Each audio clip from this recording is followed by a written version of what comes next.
Hello दोस्तों, तो आप लोग देख सकते हैं आज हम लोग फिर से सुबह सुबह आए हैं टेस्ट राइड के लिए।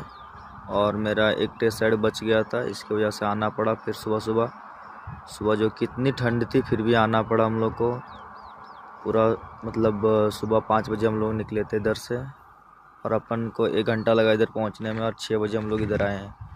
हम लोग इस गाड़ी से चल के आए थे, एर्टिगा अपने रेलवे वाले डिपार्टमेंट ने दे रखा है और हम लोग आए अभी। आज ये वाला कंप्लीट होगा तो इसके ऊपर ग्राइंडिंग होगी ट्रैक मशीन से। उसके बाद फिर हम लोग दूसरे साइड के लिए जाएंगे। इतनी काफ़ी ठंड है जो बता नहीं सकते हैं, और देख सकते हैं मेरा हाथ पूरा सिकुड़ गया है और इतना ठंडा है जो मतलब जिक्र नहीं कर सकते। इतनी ठंडा ठंडा हवा आती है जो बता ही नहीं सकते। अभी हम लोग भुसावल में के जलगांव में हैं।